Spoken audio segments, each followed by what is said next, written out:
With over 30 years of theatrically released Marvel movies, it's always a good time to rank them all, from Howard the Duck to this summer's Avengers, Infinity War, Deadpool 2, and Ant-Man and the Wasp 52. Fantastic Four: Rise of the Silver Surfer, just a nightmare. A total nightmare. There have been a number of bad superhero movies, but from the talking gas cloud the filmmakers cast as Galactus to Jessica Alba's dye job, this one transcends bad.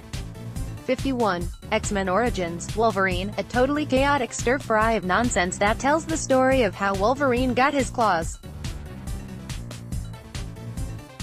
Features an early version of Deadpool, also played by Ryan Reynolds, whose mouth is stapled shut, which should tell you all you need to know about it. 50. Elektra, that 5 minutes when they tried to turn Jennifer Garner into an action star went about as well as it should have. 49. X-Men: The Last Stand, just a total mess, incoherent from the word go. After losing director of the first two X-Men films, Bryan Singer, to the first Superman reboot attempt, replacement Matthew Vaughn gave way to eventual director Brett Ratner, who might have killed off the superhero genre entirely were Spider-Man not blowing up the box office. 48. Fantastic Four 2015, there could maybe have been a good movie in here somewhere. The cast: Michael B. Jordan, Miles Teller, Kate Mara, certainly warranted one. But this Frankenstein of a film is a behind-the-scenes horror story, and you can see it in the totally disjointed final product. 47. Daredevil, this was basically early 2000s, the movie, with Ben Affleck, Jennifer Garner, Colin Farrell and Michael Clarke Duncan as the main players. The cherry on top of this turd sundae was that damn Evanescence song. 46. Fantastic Four 2005, Tim Story's first Fantastic Four is just sort of there, challenging you to remember it exists. With Chris Evans, who played the Human Torch here, going on to embody Captain America in the Marvel Cinematic Universe, that gets tougher every year. 44. The Punisher 2004, this is The Punisher as a straight revenge thriller, and it's not bad. Thomas Jane performs admirably, but the whole thing is missing that extra something that would have elevated it beyond standard genre fare. Setting it in Tampa didn't help. 43. Spider-Man 3 inches, maybe the bad outweighs the good here, but emo Peter Parker's dance number remains one of the greatest single moments in any comic book movie. Sorry, haters. 42. Howard the Duck, a notorious flop at the box office and, yeah, it's not exactly good, but now, 30 years removed from its premiere, Howard the Duck is pretty fun as a relic of the 80s.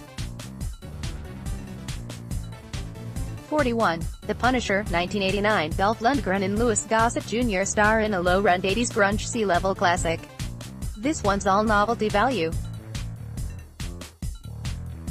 40. Ghost Rider, for a movie starring Nick Cage about a dude who rides a Harley and turns into a flaming skeleton, this is a surprisingly mundane movie. 39. The Amazing Spider-Man, we may never figure out what went wrong with Mark Webb's Spider-Man duology, but his choice of Andrew Garfield to play Peter Parker is still brilliant. It just sucks that this movie doesn't really make any sense. 38. X-Men, the beginning of the current wave of theatrical superhero movies, X-Men was kind of a cheapie and it showed. Novel at the time, now it just comes off as unremarkable mid-budget action fare as Fox was merely sticking its toe in the superhero waters. Timid. 37. The Incredible Hulk, it's sometimes hard to remember that this one counts as part of the MCU, since it placed Ed Norton in The Doctor Banner role since inhabited by Mark Ruffalo in the Avengers films. It's also hard to remember because it's generally not memorable.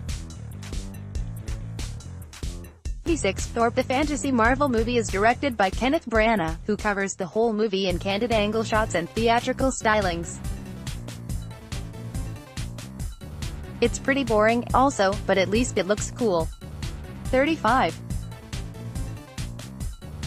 The Amazing Spider-Man 2, more of the same impossible-to-follow hack-and-slash plotting from the previous movie, offset by Andrew Garfield continuing to be awesome and Jamie Foxx going way over the top as the big bad. 34. Thor: The Dark World. The Dark World, in contrast to the first Thor movie, is certainly not boring. If anything, it suffers the opposite problem, going so hard and fast that it loses substance. 33. Blade: Trinity, starring a pre-Deadpool Ryan Reynolds basically playing a vampire slaying Deadpool, throwing out one-liners like his mama's life depended on it. This may not a good movie, but it sure is fun. 32. X2, X-Men United. A big step up from the first X-Men, both in production values and quality, it still lacks much in the way of energy, which is inexcusable when you've got Ellen coming as the teleporting mutant Nightcrawler all over your movie. 31. Spider-Man. Sam Raimi truly assembled the prototypical superhero movie with his first entry in the Spider-Man franchise in 2002. Like X-Men before it, Spider-Man is a bit underwhelming today, but unlike X-Men, it was proud of its nerd roots. 30. X-Men: Apocalypse could have been a bizarre ironic summer classic if it were structured like a real movie and had any character development whatsoever. Instead it's just a shot of visual adrenaline that I'll probably want to revisit at some point, but not when I'm sober. 29. Avengers: Age of Ultron. Ultron is frustrating for what it lacks, chiefly the feeling that it's advancing the overall story arc of the Marvel Cinematic Universe. But as with the first Avengers movie, its weaknesses are overcome by great character work. 28. Iron Man. It was Robert Downey Jr.'s re-emergence on the big screen, and he's flawless in this origin story that takes Tony Stark from billionaire playboy weapons manufacturer to billionaire playboy other things manufacturer. 27. Blade: Pure B-movie trash, which is fine because that's precisely what it aims for: bloody, crass, awesome. Blade, by the way, remains the only black comic book character besides Shaquille O'Neal's Steel to get his own movie, though Marvel's Black Panther is slated for a 2018 release. 26. Ghost Rider: Spirit of Vengeance. For the sequel, they tapped the crank director duo known as Neville Taylor. It was an inspired choice, because Spirit of Vengeance was exactly as nutty as you'd hope a PG-13 comic book movie would be. Shame that it was apparently stressful enough to break up the tandem of Mark Neville and Brian Taylor. 25. Captain America: The First Avenger. A lot of folks like to complain that all superhero movies are the same, but this was actually a pretty good World War II movie, too. 24. Punisher: Warzone. Whereas the previous Punisher movie was melodramatic and contemplative, this one is just murderous. And it's awesome. 23. Guardians of the Galaxy. Plot-wise, it never really adds up to anything, but the strength of the cast and the bizarre world they explore more than make up for it. 22. Blade 2. Beloved nerd Guillermo del Toro took over for this one and ramped everything up to 11. More vampires, more blood, more people getting sliced up, and of course baddies whose jaws can split open and swallow a person's head whole. 21. Big Hero 6. Disney Animation Studios made a Marvel movie, and it's really sweet. Sure, it's the kiddie version of Marvel, but that doesn't prevent it from being a wholly satisfying experience. 20. Guardians of the Galaxy Volume 2 inches. An improvement on the first film, and an absolute delight from moment to moment, but it never quite coalesces into a coherent whole because so many subplots distract from the core story and rob it of its emotional impact. Would be a top 5 comic book movie if it had just reined in the plot. 19. Hulk. In 2003 the modern wave of superhero movies was still in its infancy, and Ang Lee, still the best filmmaker to do a comic book movie, got experimental with Hulk, and what he made was an incredible melodrama with visual stylings meant to ape comic book panels. It didn't sit well with audiences, but Hulk remains one of the most compelling and interesting Marvel movies to date. 18. The Wolverine. This was, like, just a legitimately enjoyable melodramatic action movie. Sure, it turns into a video game boss battle by the end, but for most of its running time it's just an actual movie. 17. X-Men, Days of Future Past. Its time travel logic is a bit iffy, but Days of Future Past is still tremendously entertaining because, while epic, it's not overly serious. Back to the Future taught us long ago, you can get away with a lot of logical leaps if you strike the right tone. 16. The Avengers. The story is a total mess, relying heavily on moviegoers' memories of previous MCU films. If you didn't remember or know coming in what the Tesseract was, hoo boy. But the novelty of the Marvel's first big superhero team-up was irresistible, and director Joss Whedon balanced his ensemble expertly, giving everyone plenty to do so none of them ever fades into the background. 15. Deadpool. In the angsty and angry times we live in, Deadpool is perfect. Aggressively violent and flippantly mean-spirited, it's the exact emotional release we needed. 14. X-Men, First Class. The first X-Men movie that could be described as fun. It's basically two movies crammed into one, story-wise, but director Matthew Vaughn's touch is so breezy and enjoyable that it totally works anyway, thanks in large part to a brilliant cast that includes Michael Fassbender, Jennifer Lawrence and James McAvoy. 13. Spider-Man, Homecoming. Not quite the best Spider-Man movie, but still an absolute delight, with a cast full of scene stealers. Michael Keaton as the Vulture makes for one of the best Marvel villains ever. 12. Deadpool 2. While you may get whiplash from the Deadpool sequel's occasional very serious and emo scenes, the rest of the movie is thoroughly delightful, somehow managing to be even funnier, and more hilariously violent, than the original. 11. Ant-Man. Ant-Man represented a first for the MCU by being a straight-up comedy. And it's a very good one, with a cast that's perfectly suited for it. Aside from Paul Rudd who plays Ant-Man himself, Michael Pena is the true standout as Scott Lang's best friend and former cellmate. 10. Ant-Man and the Wasp. It's ever so slightly frustrating that this one doesn't fully integrate into the Infinity War situation, but even so it's thoroughly a delight. Evangeline Lilly is so good at the Wasp that I'm retroactively irritated that she didn't don the suit in the previous Ant-Man movie.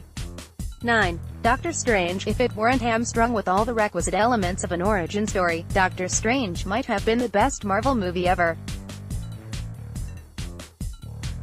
That's the power of the astonishing visual imagination on display here.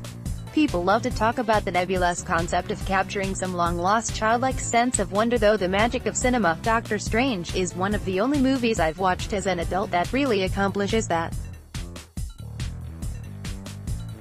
8. Spider-Man 2. This is a movie that fully understands its main character and taps into what made him such a captivating figure for so long. Yeah, Peter Parker's a superhero, but he's also a college kid working a minimum wage job to make rent while also taking university physics classes. Peter buckles under the pressure, something we can all relate to. 7. Iron Man 3 inches. As far as I'm concerned, this is the Iron Man movie. Somehow, Shane Black was able to infiltrate the MCU and make a legitimate Shane Black movie with all the wit and raw humanity you'd expect from him. It carries exactly the sort of authorial identity we should want all these movies to have. 6. Thor: Ragnarok. A thorough delight. This might be the most fun we had at the movies in all of 2017, and so we can't help but love it. 5. Captain America: Civil War. Multiply the two previous best Marvel movies by one another and you get Civil War. It packs the sort of emotional payoff all the disconnected Marvel movies can't really provide. And as an action film, it's easily the best of the superhero genre. 4. Black Panther. It's held back a little by being saddled with standard origin movie issues. Introducing audiences to the world of Wakanda isn't a quick and easy task, and it could use an extra 15 to 20 minutes to flesh out the supporting characters, but still manages to be the most substantial superhero movie ever. It's kind of amazing that Disney let writer-director Ryan Coogler make this overt a political statement. It's the most openly political mega-budget movie I've ever seen. Also, while I'm listing superlatives, Michael B. Jordan delivers the best performance ever in a superhero movie. Good lord. 3. Avengers: Infinity War. You could certainly make the argument that Infinity War does not really hold up as a complete movie on its own, because it kinda begins with the second act. But I don't care. The culmination of this 10-year, shared universe experiment should stand on the shoulders of the movies that came before it.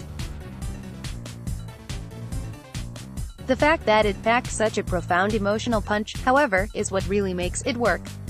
2.